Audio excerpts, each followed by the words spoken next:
नमस्कार दोस्तों, स्वागत है आपका अपने YouTube चैनल रेल टेक इन हिंदी पर। दोस्तों, आज की वीडियो में एक रेलवे बोर्ड के सर्कुलर के बारे में बात करेंगे। दोस्तों, ये सर्कुलर जारी हुआ है दोस्तों 16 अक्टूबर 2023 को, और रेलवे बोर्ड की वेबसाइट पर आपको ये सर्कुलर मिल जाएगा। इस सर्कुलर का दोस्तों जो सब्जेक्ट है वो है closure of cashless treatment scheme in emergency in Indian railways. तो दोस्तों, इसके बारे में मैं सबसे पहले आपको बता दूं, cashless treatment scheme in emergency.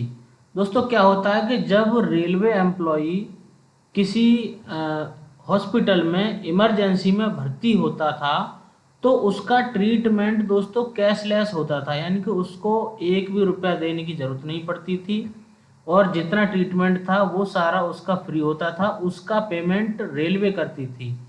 तो अब ये जो सर्कुलर निकाला है रेलवे ने दोस्तों, इस प्रकार की जो स्कीम है cashless treatment scheme in emergency, यानी कि अब आप चाहे कितने भी बीमार हों आपको रेलवे हॉस्पिटल ही जाना पड़ेगा।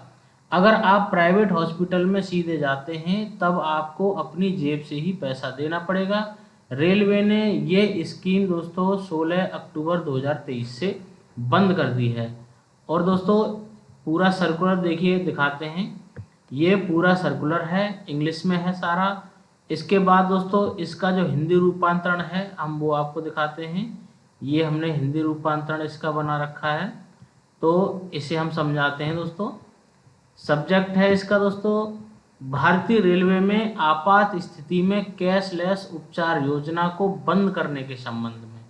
तो इस योजना को बंद करने की प्लानिंग रेलवे ने कर ली है, और सभी रेलवे के जो जीएम हैं और जो सभी उत्पादन इकाइयां हैं उनके जीएम को ये लेटर जो है भेजा गया है। अब इस लेटर में दोस्तों 3 रेफरेंस दिए हुए हैं। पहला एक रेफरेंस है लेटर 14/7/2016 का है, और दूसरा है एक 2018 का लेटर है, और तीसरा है 2021 का है। तो अब देखिए दोस्तों क्या है लेटर में। रेलवे के पैनल में शामिल निजी अस्पतालों में आपातकालीन स्थिति में कैशलेस उपचार प्रदान करने के लिए एक पायलट परियोजना को आपातकालीन स्थिति में कैशलेस उपचार योजना CTSE के रूप में शुरू किया गया था। अब दोस्तों संदर्भ 1 के बारे में देखिए, यहाँ पे बताया है कि संदर्भ 1 के तहत उद्धृत पत्र के माध्यम से मेट्रो शहरों में लॉन्च किया गया था। दोस्तों संदर्भ 1 का जो लेटर है इसमें मेट्रो शहरों में इस स्कीम को लॉन्च किया गया था। और संदर्भ 2 क्या कहता है दोस्तों, संदर्भ 2 के तहत उद्धृत पत्र के माध्यम से योजना के दायरे को सभी भारतीय रेलवे में और विस्तारित किया गया था। हालांकि संदर्भ 3 के तहत उद्धृत पत्र के माध्यम से निर्देश जारी किए गए थे कि रेलवे चिकित्सा लाभार्थी चाहे सेवानिवृत्त हो या सेवारत हो, पहचान के रूप में UMID कार्ड और CTSB कार्ड प्रस्तुत करने के आधार पर रेफरल के बिना आपातकालीन स्थिति में रेलवे के पैनल में शामिल अस्पताल में प्रवेश पा सकते हैं।